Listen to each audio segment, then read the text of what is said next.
우리 동교회 특별 청년부 모두 형제 자매 여러분 모두 반갑습니다. 일주일 동안 이제 엄청 더운 날씨와 또한 비가 오는 습한 날씨로 인해서 어떻게 보면은 참 많이 지치고 또한 힘들고 또 분주한 삶을 살아왔을 텐데, 또한 우리가 다시 일주일을 맞이하여서 주님 앞에 나와 예배드리는 이 자리에 우리가 모였습니다.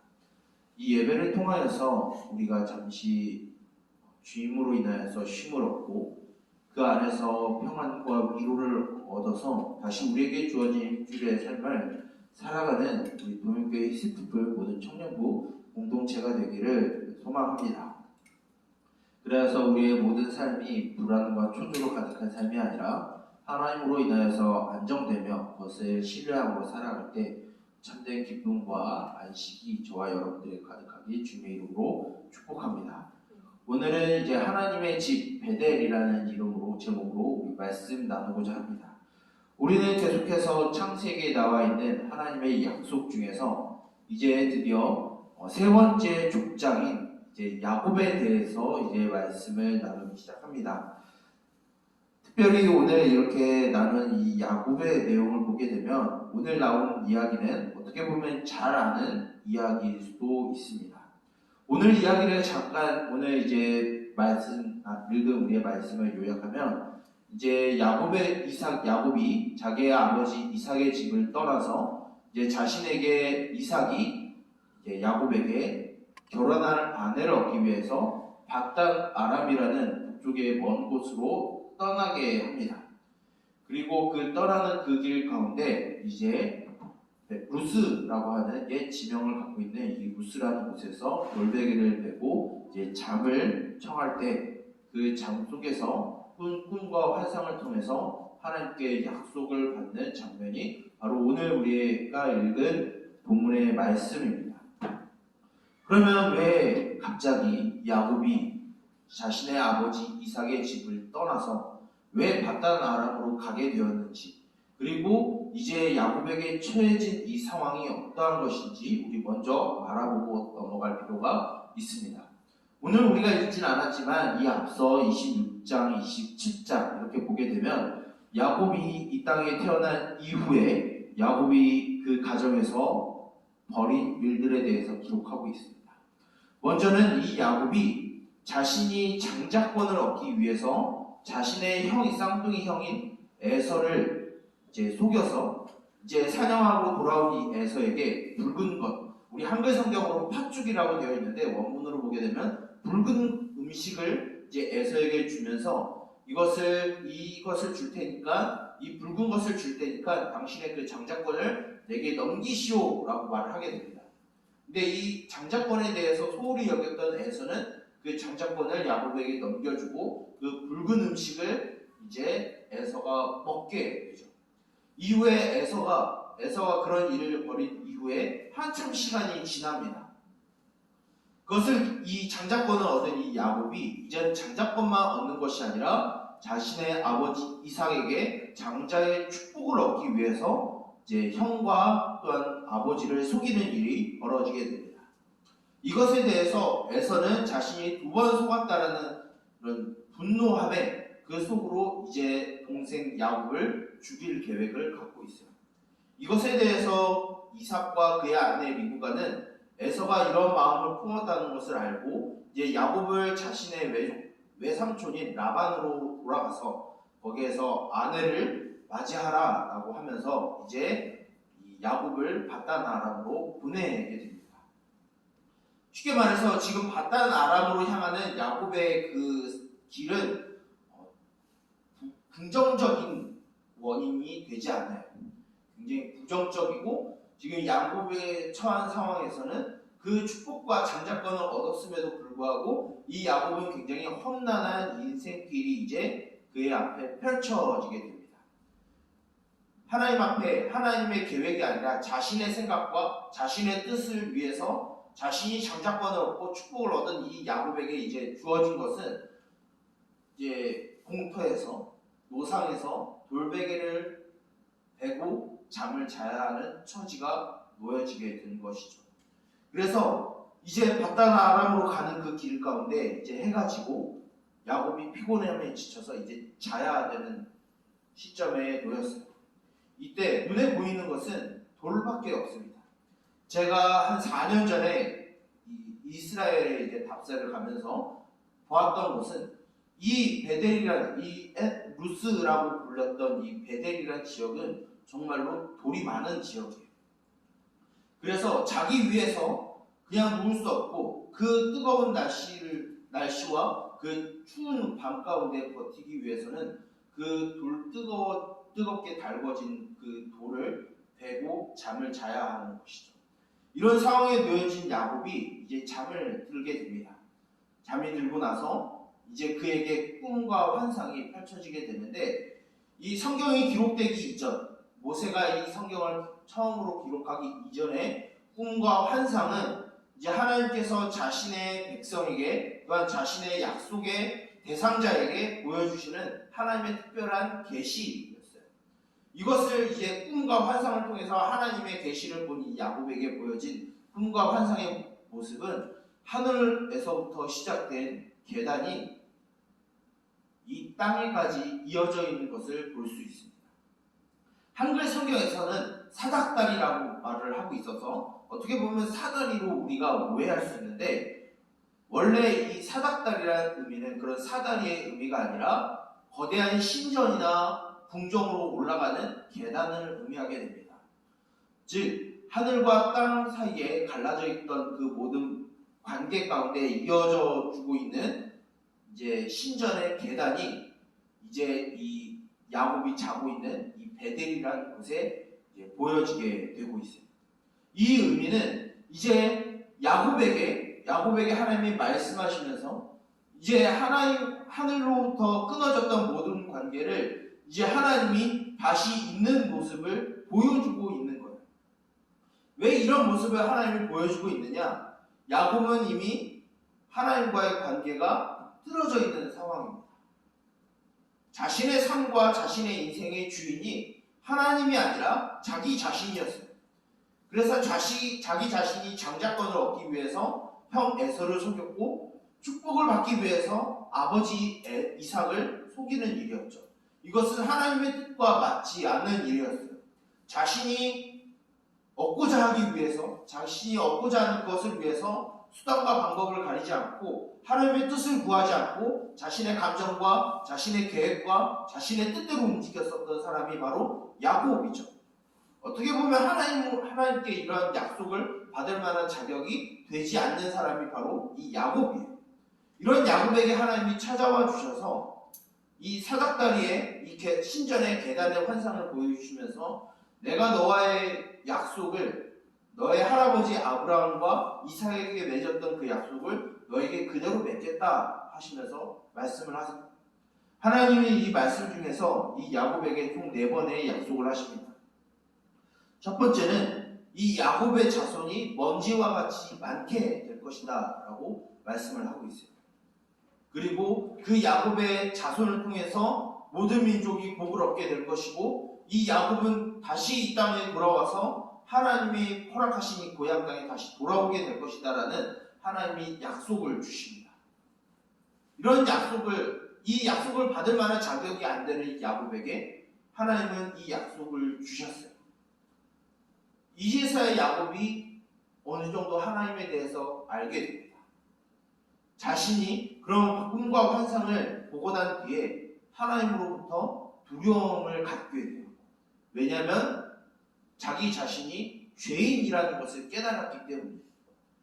자신의 목적과 하나님의 뜻이 아니라 자신의 생각과 자신의 계획대로 형의 장자권을 빼앗았고 형이 받아야 되는 축복을 야곱이 뺏었어요. 결코 하나님의 뜻에 맞지 않는 것이었어요.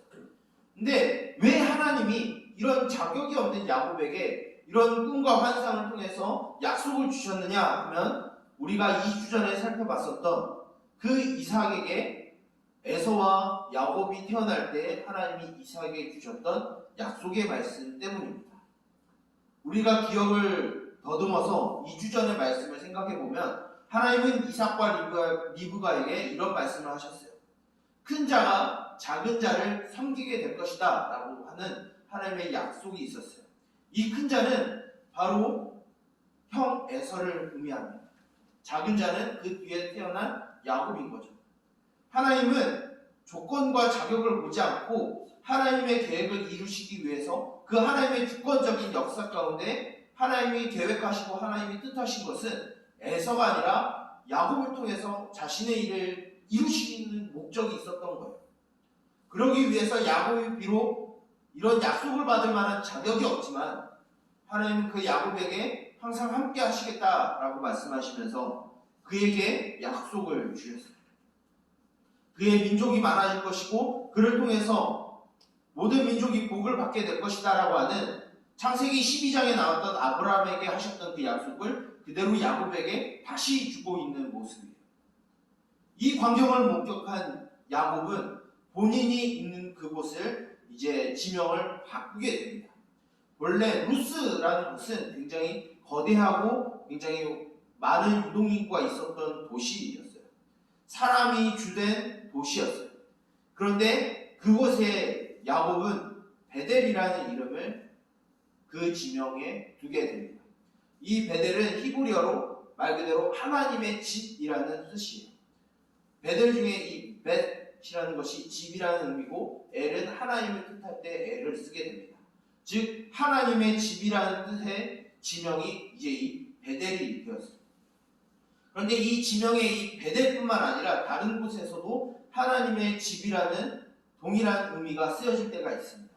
그것은 무엇이냐면 성전을 의미할 때 똑같이 하나님의 집이라는 말을 쓰게 됩니다. 그것은 무엇이냐면 지금 야곱이 있는 그곳에 하나님이 계시고 이제 이 성전과 같은 이 야곱에게 하나님이 항상 함께하여 주셔서 틀어지고 망가진 이 관계를 잇기 위해서 하나님이 야곱을 찾아오셨다라는 것을 보여주고 있어요. 이제 요한복음의 말씀을 보게 되면 이 사닥다리, 이 천국의 계단과 같은 이 계단의 역할을 누가 하느냐? 예수 그리스도께서 하셨다라고 말하고 있습니다. 그 예수 그리스도의 족보를 이루는 이 야곱이 그 약속을 받았고 이제 야곱은 이 약속을 따라서 이제 바단 아람으로 다시 일어나서 가게 됩니다. 이제 이 하나님의 꿈과 환상을 통해서 하나님의 계시와 하나님의 약속을 받은 이 야곱은 이제 이 자신이 베개 삼았던 이 돌을 세우고 그 위에 기름을 붓고 내가 바단 아람으로 지금 가지만 다시 하나님께서 이 땅에 돌아오게 하셨을 때 내가 이곳에 기름을 붓고 이곳에 서원하여서 11조를 하나님께 바치겠다라고 하는 약속을 하게 됩니다. 이제 야곱의 방향성이 조금씩 바뀌기 시작해요. 지금까지 물론 이후에도 야곱은 자신이 주도적인 삶을 살아갑니다. 자신이 먼저가 되고 자신의 뜻과 계획이 먼저인 삶을 이 이후에도 살아가요. 그러나 하나님이 이 야곱에게 보여주시는 앞으로의 일들이 이제 야곱이 주인이 되는 삶이 아니라 이제 하나님이 주인이 되는 삶으로 바뀌게 됩니다. 우리가 여기에서 볼 수 있는 것이 야곱이 이제 이 베델에서 다시 돌아와 11조를 바치겠다라고 하는 것에서 나타날 수 있어요. 11조를 드린다는 것은 어떻게 보면 현대 사람들 중에서 이 11조에 대한 거부감이 있을 수 있을 겁니다. 근데 11조는 단순히 헌금의 의미로 끝나는 것이 아니라 나의 주인이, 나의 삶의 주권이 나에게 있는 것이 아니라 하나님께 있다라는 것을 고백하는 거예요. 그래서 이 11조를 하나님께 드리겠다라고 하는 것은 이제 나의 삶의 주인이 내가 아니라 하나님이심을 내가 고백하고 그것을 신뢰하겠습니다라는 의미예요. 이런 고백이 일어날 수 있었던 것은 바로 하나님이 임재하시고 찾아와 주셨다라는 것을 본 이후에 가능한 겁니다. 오늘날에는 그런 성전과 이런 하나님의 집이 따로 건물로 존재하지는 않습니다. 왜냐하면 우리 자체가 하나님의 집이에요. 우리가 베델입니다. 그런 하나님이 우리를 찾아와 주셔서 우리와 함께 하시겠다 약속하셨고 우리를 통해서 일하시겠다라고 하나님은 말씀하셨어요. 그런데 우리의 삶을 잘 돌아보면 우리는 그런 약속을 받을 만한 조건과 자격을 갖추고 있는 사람은 아닙니다. 다만 하나님이 우리를 통해서 하시겠다라고 하는 그 하나님의 주권적이고 하나님의 그런 주인의 의식으로서 우리에게 찾아와 주셨기 때문에 우리는 그 하나님을 신뢰할 뿐이에요. 저와 여러분들의 삶의 주인은 이제는 우리가 아닙니다. 내가 아니에요. 이것을 믿는 순간 우리는, 우리의 삶의 주인은 내가 아니라 하나님이시라는 신앙의 고백이 있어야 될 줄 믿습니다. 우리의 삶은 우리가 살아가지만 우리가 주인이 아니에요. 모든 그리스도인들은, 하나님을 믿는 모든 그리스도인들은 그들의 삶의 주인은 더 이상 그들이 아니에요. 우리들이 아니에요. 하나님이 우리의 주인이 되셔야 합니다. 이것을 고백하는 것이 하나님의 집 베델이라는 뜻이에요. 바로 우리의 삶의 주인 되신 하나님을 믿고 살아가겠다라고 하는 그런 신앙의 고백이 있을 때 우리는 그 약속을 따라서 그 약속이 이루어지는 것을 우리가 경험하며 살아가게 될 것입니다. 오늘날의 하나님의 집으로 존재하는 베델과 같은 우리 사랑하는 우리 동일교회 히스토플 청년부 우리 형제 자매 모두 여러분들이 여러분들 삶이 여러분들이 살아가는 그 모든 장소와 환경과 배경이 하나님의 집이 되길 원합니다. 그리고 여러분들이 하나님의 집이 되길 원해요. 물론 이것을 발견한, 이 계시를 받고 약속을 받았던 야곱은 한순간에 바뀌지 않습니다. 오랜 시간에 걸쳐서 야곱은 바뀌게 돼요. 오늘날 바로 믿는다고 해서 우리의 삶이 180도 갑자기 바뀌진 않아요. 하지만 하나님은 우리를 서서히 하나님 앞에 우리의 삶을 맡겨드릴 수밖에 없는 상황으로 우리를 만들어 가십니다.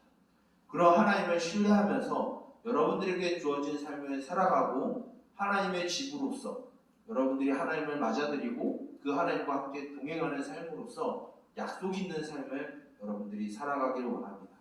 그런 삶을 살아갈 때 하나님은 여러분들을 찾아와 주시고 여러분들에게 위로와 평안을 허락하여 주시며 여러분들의 미래보다 여러분들의 미래를 아시는 그 주님께서 언제나 선한 길로, 의로운 길로 여러분들을 인도하고 보호하실 것임을 또한 믿고 신뢰합니다.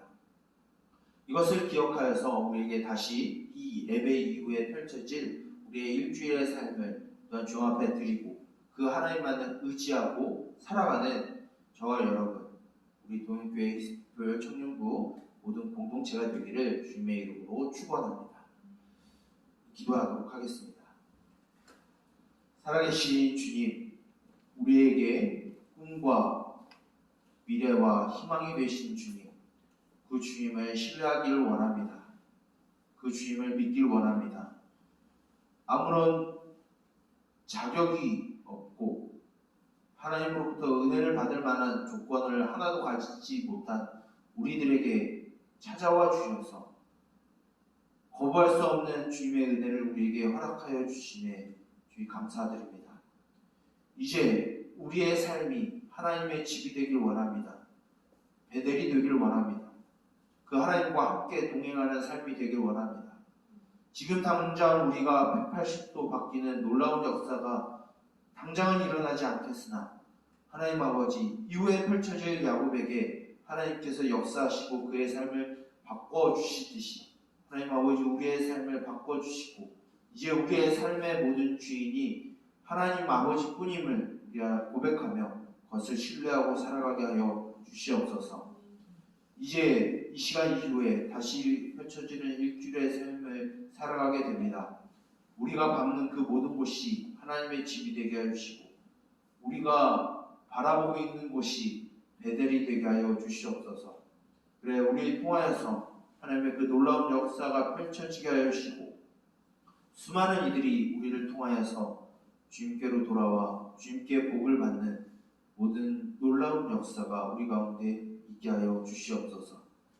이 모든 것을 예수 그리스도의 이름으로 기도드립니다. 아멘. 이 시간 우리 일어나서 좀 앞에 화성의 찬양 후에 축도함으로 모든 예배를 마치도록 하겠습니다.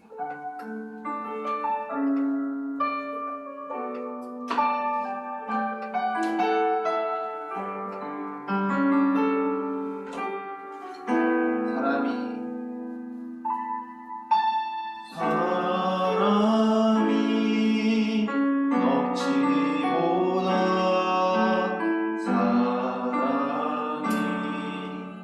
넘치는 교회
은혜와 하나님 아버지의 무한하신 사랑하심과 성령님의 감화 감동, 교제 또 보호, 지도하심의 은총이 우리의 삶을 주 앞에 드리며 우리를 찾아와 우리 가운데 거하신 하나님을 믿고 신뢰함으로써 우리에게 주어진 삶을 살아가기로 다짐하는 도인교회 히스피플 청년부 모든 공동체의 머리머리 위에 그 가정의 머리 위에 그 생업의 현장의 머리 위에 이제로부터 영원토록 함께 있을지어다. 아멘.